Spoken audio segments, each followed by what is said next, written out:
गौरी कवि बहुत अमीर कवि थी। ऊपर वाले का दिया हुआ सब कुछ था गौरी के पास, लेकिन गौरी में एक कमी फिर भी थी और शायद वो कमी गौरी चाहकर भी कभी पूरी नहीं कर सकती थी। गौरी माँ नहीं बन सकती थी। ऐ ऊपर वाले, ये तेरी कैसी सजा है?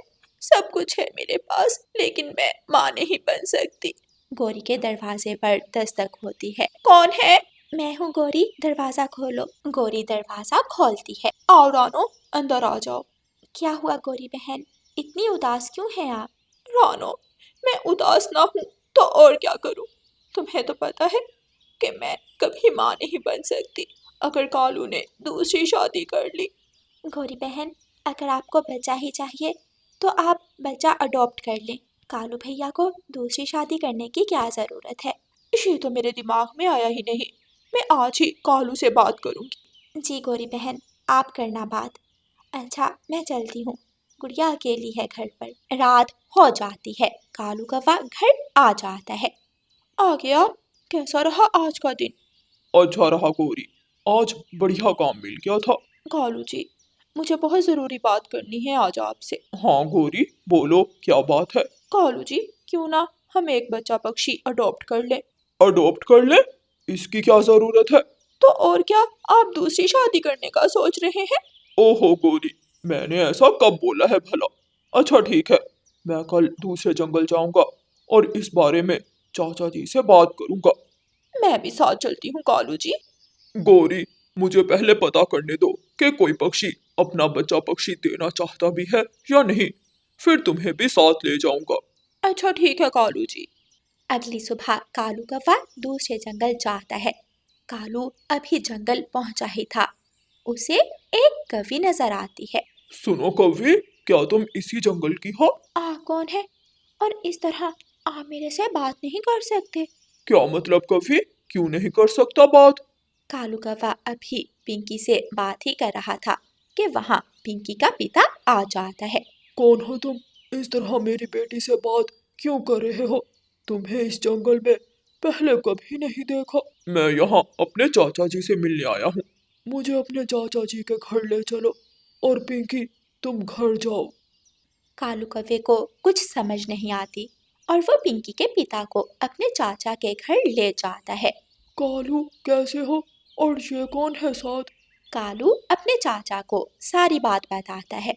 उफ कालू, ये तुमने क्या कर दिया? हमारे जंगल में इस तरह किसी भी कंवारी पक्षी से बात करोगे तो फिर तुम्हें उसे शादी करनी पड़ेगी। क्या? ये आप क्या कह रहे हैं चाचा जी? देखो कफे, शाम तक मेरे घर पहुंच जाना। अब ज्यादा देर मैं अपनी बेटी पक्षी को अपने घर नहीं रख सकता। पिंकी का पिता ऐसे कहकर वहां से चला जाता है। ये क्या कर दिया कालू तूने? चाचा जी, मैं तो किसी और मसले को हल करने आया था यहाँ। पता नहीं क्या बन गया है। मैं तो जा रहा हूँ वापिस। कालू, तुम भाग जाओ, वरना वो कौवा तुम्हें छोड़ेगा नहीं। कालू जल्दी से अपने चाचा के घर से निकलता है, लेकिन अभी कालू ज्यादा दूर नहीं गया था कि सामने पिंकी का पिता और साथ उसके चाचा जी खड़े थे। कहाँ जा रहे हो दामाद? पिंकी का पिता कालू को अपने साथ जबरदस्ती ले आता है और कालू की शादी अपनी बेटी पिंकी कवि से करवा देता है। कालू और पिंकी कमरे में आ गए थे। कालू पिंकी को सारी बात बताता है। क्या आप यहाँ किसी बच्चे की तलाश में आए थे? पिंकी, मैं तुम्हें अपने साथ अपने घर नहीं ले जा सकता। मेरी बात को समझो। कालू जी, आपको बच्चा अडॉप्ट करने की क्या जरूरत है? मतलब, मैं समझा नहीं। कालू जी, अब तो मैं आपकी पत्नी हूँ। हो सकता है ऊपर वाले ने हमारी किस्मत में यही लिखा हो। सुबह हो जाती है। अच्छा पिताजी, मैं अपने घर जा रहा हूँ। क्या मतलब, मेरी बेटी भी अब तुम्हारे साथ जाएगी? पिताजी, इन्हें जाने दें, मैं आपको सारी बात बताती हूँ। कालू वहाँ से चला जाता है। कालू अपने जंगल वापस आ जाता है। कालू जी, आपने 2 दिन क्यों लगा दिए?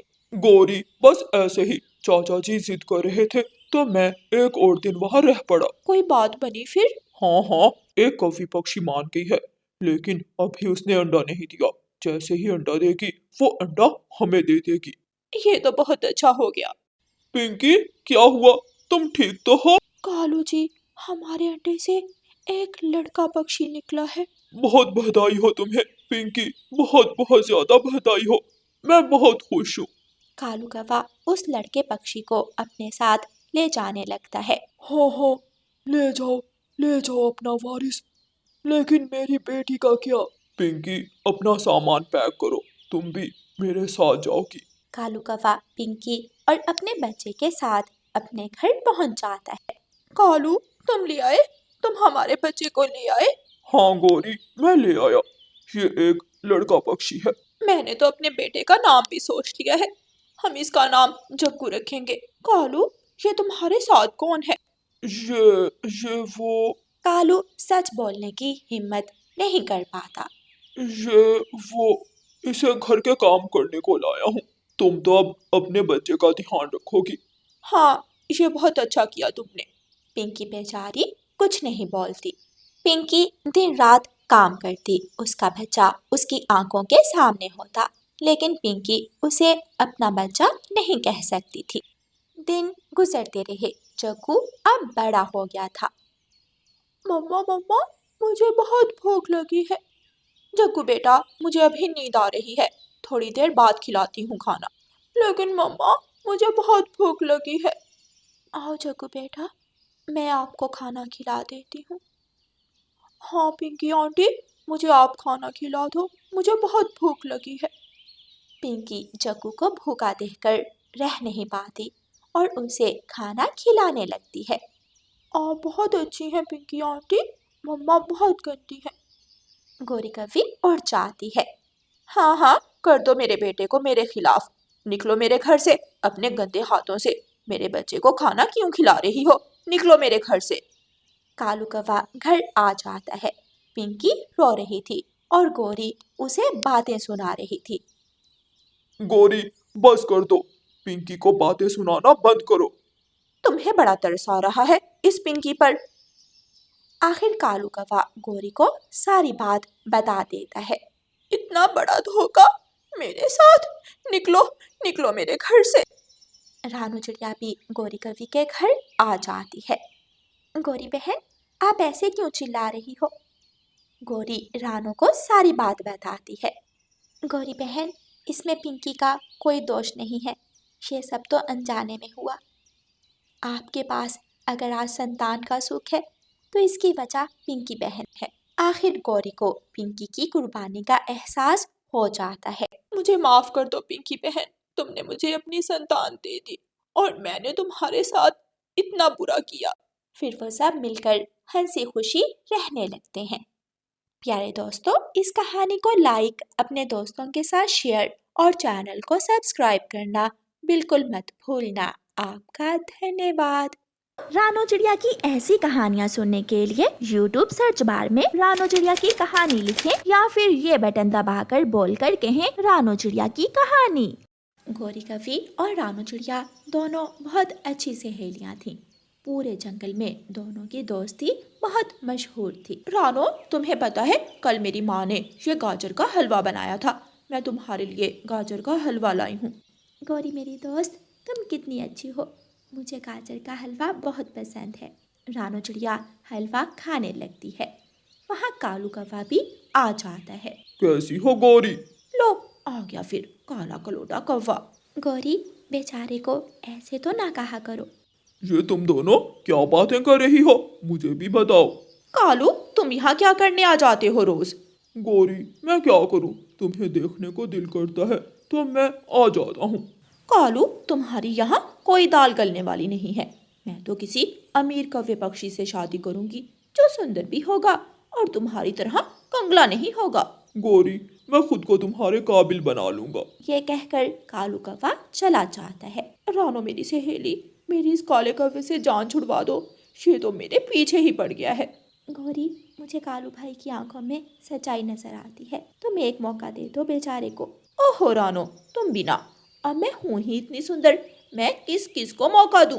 गौरी कवि और रानो चिड़िया अपने अपने घरों को चली जाती हैं। माँ, मैं घर आ गई हूँ। आओ मेरी बच्ची, मुझे बहुत ज़रूरी बात करनी है तुमसे। जी माँ, कहें क्या बात है? मेरी बेटी, अब तुम बड़ी हो गई हो, तुम मुझे अपनी माँ ही नहीं दोस्त भी समझो। और मुझे बताओ बेटी, क्या तुम्हें कोई चिड़ा पक्षी पसंद है? अरे नहीं माँ, ये आप कैसी बातें कर रही हैं? मैं आपकी पसंद से ही शादी करूँगी। बेटी, आज मेरी एक जानने वाली आई थी, उसने मुझे एक बहुत ही अच्छा रिश्ता बताया है। दूसरे जंगल का चिड़ा पक्षी है, फैक्ट्री में काम भी करता है, अपना घर है। माँ, आप देख लें जैसे आपको ठीक लगे। रानू चिड़िया ऐसे कहकर अपने कमरे में चली जाती है। अगले दिन रानू चिड़िया गौरी कवि को सारी बात बताती है। वाह रानू, अब मेरी सहेली की शादी होगी, मैं तो बहुत खुश हूँ। रानू चिड़िया शर्माने लगती है। देखो तो कैसे शर्मा रही हो। कालू भी वहाँ आ जाता है। कालू, किसी दिन तो तुम अपना ये काला चेहरा मुझे ना दिखाया करो, हर रोज आ जाते हो। गौरी, आज मैं एक बहुत अच्छी खबर लाया हूँ। मुझे नौकरी मिल गई है। अब तो तुम मुझसे शादी करोगी। ये सब मेरी माँ तय करेगी। चलो रानो, यहाँ से चले। गौरी और रानो चिड़िया वहाँ से चली जाती हैं। माँ, रानो का रिश्ता तय हो गया है। ये ले, ये मिठाई रानो ने दी थी। गौरी बेटी, अब मुझे तुम्हारा रिश्ता भी कर देना चाहिए, क्या कहती हो? लेकिन माँ, मैं किसी अमीर कव्य पक्षी से शादी करूंगी, किसी बड़े घर में जाऊंगी। मेरी बेटी, ये सब तो ऊपर वाले के हाथ में है। गौरी, देखो तो सारा सामान बिखरा पड़ा है, मुझे तो कुछ समझ नहीं आ रही, क्या करूं? बस रानो, आज ये आखिरी दिन है इस कमरे और घर में तुम्हारा, फिर तो तुम अपने पति के घर चली जाओगी। गौरी, तुम भी ना। वैसे जीजा जी का नाम क्या है? मानो, मानो जी नाम है उनका। मानो जी? ओ, अच्छा जी। उफ गौरी, चलो अब तुम घर जाओ, वरना तुम ऐसे ही छेड़ती रहोगी मुझे। गौरी कवि अपने घर के लिए निकल जाती है। ये गाड़ी, इतनी सुंदर गाड़ी किसकी है? गौरी कवि गाड़ी को देखने लगती है। तभी गाड़ी के अंदर से एक कौवा पक्षी बाहर आता है। आप कौन है? मैं मैं अपने घर जा रही थी। आप इतना डर क्यों रही हैं? आए, मैं छोड़ देता हूँ आपको। इतनी सुंदर गाड़ी देखकर गौरी ना नहीं कर पाती और राजू के साथ बैठ जाती है। बस यही है मेरा घर, मैं चली जाऊंगी। मेरा नाम राजू है, और आपका? गौरी, मेरा नाम गौरी है। आपसे मिलकर बहुत अच्छा लगा। अच्छा, अब मैं चलता हूँ। अगले दिन रानू चिड़िया और मानो चिड़िया की शादी थी। कालू कौवा भी शादी में आया हुआ था। गौरी, तुम बहुत सुंदर लग रही हो आज। कालू, अब तुम मेरे सपने देखना छोड़ दो, मुझे मेरे सपनों का कौवा पक्षी मिल गया है। क्या मतलब गौरी? फिर गौरी कालू कौवे को सारी बात बताती है। लेकिन गौरी, मेरा क्या? मैं बहुत प्यार करता हूँ तुमसे। गौरी कोई जवाब नहीं देती और वहाँ से चली जाती है। कालू कौवा उदास हो जाता है। मानो और रानो की शादी हो जाती है। रानो मेरी सहेली, तुम भी जा रही हो, मैं तो अब अकेली हो जाऊंगी। गौरी मेरी सहेली, उदास मत हो, मैं तुमसे मिलने आती रहूंगी। रानो चिड़िया सबसे मिलती है और अपने पति मानो चिड़िया के साथ चली जाती है। रात हो जाती है। गौरी कवि अपने घोंसले में लेटी राजू कौवे के बारे में सोच रही थी। वो राजू कौवा कितना सुंदर कौवा है। गौरी ये सोच ही रही थी कि गौरी को बाहर से गाड़ी की आवाज आती है। गौरी बेटी, देखो तो बाहर कौन है? हाँ माँ, मैं देखती। गौरी कवि बाहर जाती है तो बाहर राजू अपनी गाड़ी के सामने खड़ा था। राजू, तुम यहाँ? हाँ गौरी, तुमसे मिलने को बहुत दिल कर रहा था। मेरे साथ लॉन्ग ड्राइव पर चलोगी? राजू, इस वक्त तो जाना बहुत मुश्किल है। बस गौरी, मुझे और कुछ नहीं सुनना, मेरे साथ चलो। राजू रुको, मैं माँ को बताऊं। गौरी कवि घर के अंदर जाती है। माँ, रानो की माँ अकेली होगी, मैं उनका हाल चाल पूछ कर आती हूँ। गौरी बेटी, आप सुबह चले जाना, इस समय ही क्यों जाना है? ओहो माँ, अभी आ जाऊंगी थोड़ी देर में। अच्छा, तो फिर जल्दी आ जाना। फिर गौरी कवि राजू कौवे के साथ चली जाती है। राजू कौवा गौरी को लेकर नदी किनारे चला जाता है। राजू जी, लॉन्ग ड्राइव तो हो गई, अब हमें घर चलना चाहिए। गौरी, तुम बहुत डरती हो, मैं हूं ना तुम्हारे साथ। गौरी कवि और राजू कौवा नदी किनारे बैठे ऐसे ही बातें कर रहे थे कि तोता दोनों को देख लेता है। आजकल के बच्चों को घर की इज्जत का कोई ख्याल नहीं है, लेकिन ये कवि है कौन? तोता गौर से देखता है। गौरी, ये तो गौरी है। तोता अपने घर जाता है और अपनी पत्नी हरियाली को सारी बात बताता है। क्या सच में तोते जी गौरी ऐसी है क्या? अगले दिन हरियाली तोती लूसी कबूतरी के पास जाती है और उसे सब बताती है। ऐसे ही ये बात पूरे जंगल में फैल जाती है। गौरी कवि की माँ को भी ये बात पता चल जाती है। गौरी, जल्दी बाहर आओ। किस कौवे पक्षी से मिलती हो तुम? रात को जा जाकर तुमने मेरी इज्जत खराब कर दी। नहीं माँ जी, ये सब झूठ है। गौरी कवि रोते हुए अपने कमरे में चली जाती है। मुझे किसी भी तरह राजू जी से बात करनी होगी। गौरी कवि राजू कवि को कॉल करती है और सब बताती है। हाँ गौरी, मुझे भी सारी बात पता चल गई है, लेकिन गौरी मैं तुमसे शादी नहीं कर सकता। राजू जी, ये आप क्या कह रहे हैं? मैं तो बर्बाद हो जाऊंगी। गौरी, तुम्हारे बारे में जंगल के हर पक्षी को पता चल चुका है। मेरी माँ कभी नहीं मानेगी। ऐसे कहकर राजू कौवा फोन बंद कर देता है। गौरी कवि रोने लग जाती है। धोखेबाज पक्षी, मेरी जिंदगी बर्बाद करके अब मेरे साथ इस तरह कर रहा है। अब मैं क्या करूं? गौरी कवि रो रही थी। तभी गौरी के घर रानो चिड़िया आ जाती है। मेरी प्यारी सहेली, तुम रो क्यों रही हो? रानो, उसने मेरी जिंदगी बर्बाद कर दी। लेकिन गौरी, वो पक्षी है कौन? फिर गौरी अपनी सहेली रानो चिड़िया को सारी बात बताती है। गौरी मेरी सहेली, तुम परेशान मत हो, ऊपर वाला सब ठीक कर देगा। रानो चिड़िया वहाँ से चली जाती है। मेरी फूटी किस्मत, अब कौन करेगा तू जैसी कवि से शादी? गौरी के दरवाजे पर दस्तक होती है।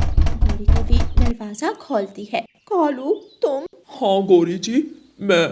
गौरी जी, मुझे नौकरी भी मिल गई है और मैंने अपना घर भी बना लिया है। अब तो मुझसे शादी के लिए मान जाओ। लेकिन कालू। गौरी, मुझे सब पता है, मुझे पता है वो सब झूठ है।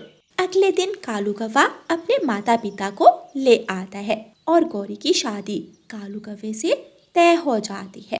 गौरी, कालू भैया कितने अच्छे पक्षी हैं। हाँ रानो, आज मुझे पता चल गया, सुंदरता किरदार में होती है, चेहरे में नहीं। प्यारे दोस्तों, इस कहानी को लाइक, अपने दोस्तों के साथ शेयर और चैनल को सब्सक्राइब करना बिल्कुल मत भूलना। आपका धन्यवाद। रानो चिड़िया की ऐसी कहानियाँ सुनने के लिए YouTube सर्च बार में रानो चिड़िया की कहानी लिखें या फिर ये बटन दबाकर बोलकर कहें रानो चिड़िया की कहानी। वाह, कितनी अच्छी खुशबू आ रही है। ये तो गाजर के हलवे की खुशबू लगती है, लेकिन ये किसके घर से आ रही है? गौरी कवि अपने घर से निकलती है और खुशबू का पीछा करती है। ओहो, ये खुशबू तो रानो चिड़िया के घर से आ रही है। गौरी कवि रानो चिड़िया के दरवाजे पर दस्तक देती है। रानो चिड़िया दरवाजा खोलती है। रानो चिड़िया, तुम्हारे घर से गाजर के हलवे की खुशबू सूंघकर मैं रह ना सकी और खुशबू के साथ खिंची आई। रानो, मुझे भी हलवा खिला दो। आ जाएं गौरी बहन, हम मिलकर खाते हैं। गौरी कवि रानो चिड़िया के घर के अंदर चली जाती है। वाओ गुड़िया, तुम्हारी डोल तो बहुत सुंदर है और महंगी भी लगती है। जी गौरी बहन, ये इसे इसकी बर्थडे पर मैंने गिफ्ट दिया था। अच्छा, रानो जल्दी से हलवा ले आओ, मुझसे अब रहा नहीं जा रहा। रानो चिड़िया हलवा लाती है। वो सब मिलकर हलवा खाते हैं। वाह वाह रानो वाह, तुम्हारे हाथों में तो जादू है, जादू। हलवा बहुत स्वादिष्ट था। अच्छा, अब मैं चलती हूँ। गौरी कवि वापस अपने घर चली जाती है। गौरी, कहाँ थी तुम? मुझे बहुत भूख लगी है, मुझे कुछ बना दो। कालू जी, मैं तो रानो चिड़िया के घर से गाजर का हलवा खा कर आई हूँ। अब मुझे नींद आ रही है, मैं तो चली सोने। गौरी, मुझे भी साथ ले जाती, अब मैं क्या खाऊं? हरियाली, सर्दी बढ़ती जा रही है, घर में भोजन तो पड़ा है ना? जी मिठू जी, अभी घर में बहुत भोजन पड़ा है, एक हफ्ता आराम से गुजर जाएगा। ये तो अच्छा है, क्योंकि अगले कुछ दिनों में बहुत सख्त तूफान आने वाला है, बहुत बर्फबारी होगी इस बार। गुड़िया बेटी, आपने अपना छुट्टियों का काम मुकम्मल कर लिया? मम्मा, अभी बहुत दिन पड़े हैं, मैं काम पूरा कर लूंगी। रानो चिड़िया खिड़की से बाहर झांकती है। आज तो सूरज की एक किरण भी नजर नहीं आ रही, सर्दी बढ़ती जा रही है। कालू अभी तक दाना लेकर नहीं आया, क्यों ना आज भी रानू चिड़िया के घर जाकर फ्री का भोजन खाऊं। गौरी कभी घर से निकलती है। मम्मा देखें खजाने का नक्शा, मुझे भी दिखाओ। मम्मा ये देखें हमारे स्कूल के पीछे वाली काली पहाड़ी पर खजाना है। रानू चिड़िया के घर का दरवाजा खुला था। गौरी कभी रानू चिड़िया और गुड़िया की बातें सुन लेती है। खजाना, अच्छा तो रानू चिड़िया के अच्छे भोजन और महंगे खिलौनों के पीछे का राज ये खजाना है। गौरी आधी बात सुनकर वापस अपने घर चली गई थी। गुड़िया बेटी आपकी ड्राइंग तो बहुत अच्छी है। मम्मा मेरा नक्शा अच्छा बना है ना? हाँ मेरी बेटी बहुत अच्छा बना है। कालू कौवे को आज फिर दाना नहीं मिला था। कालू कौवा खाली हाथ ही घर वापस आ गया था। बढ़ती सर्दी की वजह से भोजन ढूंढना मुश्किल होता जा रहा है। कालू जी, अब हमें भोजन ढूंढने की कोई जरूरत नहीं है, अब हम खजाना ढूंढेंगे, खजाना। क्या मतलब गौरी? गौरी कभी कालू को सारी बात बताती है। गौरी, काली पहाड़ी पर चील रहती है, ऊपर से सर्दी का मौसम है। ना बाबा ना, मैं तो नहीं जाऊंगा खजाना ढूंढने। कालू तुम तो बहुत डरपोक हो, हम रात के समय जाएंगे, तब चील अपने घर में होगी, लेकिन पहले मुझे वो नक्शा चुराना होगा। गौरी कभी रानू चिड़िया के घर से नक्शा चुराने चली जाती है। गौरी दरवाजे पर दस्तक देती है। कौन है? गुड़िया बेटी, मैं हूँ गौरी आंटी, दरवाजा खोलो। गुड़िया दरवाजा खोलती है। गौरी आंटी आप आ जाएं। गौरी चिड़िया के घर के अंदर चली जाती है। सामने पड़ा नक्शा गौरी कभी को दिख जाता है। गुड़िया बेटी, तुम्हारी मम्मा कहाँ है? मम्मा हरियाली आंटी के घर गई है। गुड़िया अपनी डॉल के साथ खेलने लग जाती है। गौरी मौका देखकर नक्शा चुरा लेती है।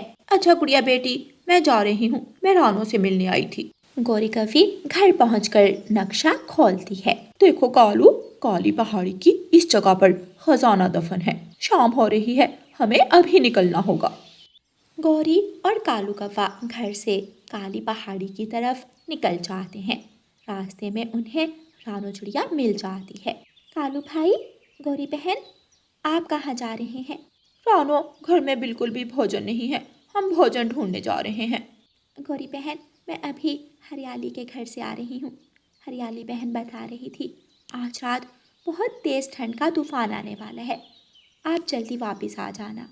ऐसे कहकर रानू चिड़िया चली जाती है। ज़रूर, आज इस रानू चिड़िया ने खुद काली पहाड़ी पर जाना होगा, इसलिए हमें कह रही है कि जल्दी वापस आ जाना। गौरी, सर्द हवाएं चल रही हैं, आज रहने देते हैं, क्या पता सच में तूफान आना हो। कालू, अगर तुमने मेरे साथ नहीं आना तो जाओ, चले जाओ। कालू कौवा घर वापस चला जाता है। एक बार खजाना मिल जाए, फिर इस कालू के बच्चे को बताऊंगी, धोखेबाज। गौरी कभी अभी स्कूल के पास ही पहुंची थी कि बर्फबारी शुरू हो जाती है। बस थोड़ी ही दूर है मेरा खजाना, अभी बर्फबारी इतनी तेज नहीं, जल्दी से ले आती हूँ। हाय मेरा खजाना। गौरी कभी रुकती नहीं है, काली पहाड़ी की तरफ बढ़ती रहती है। उफ, मेरे पंख सर्दी से अकड़ रहे हैं, कहाँ है खजाना? गौरी तेज बर्फबारी में काली पहाड़ी पर घूम रही थी, कभी एक जगह कभी दूसरी जगह, लेकिन खजाना कहीं भी नहीं था। ए ऊपर वाले, मेरे पंख अब उड़ने की हिम्मत नहीं हो रही। जरूर रानू चिड़िया खजाना ले गई होगी, चालाक चिड़िया। एक बार बच जाऊं फिर उसे बताऊंगी।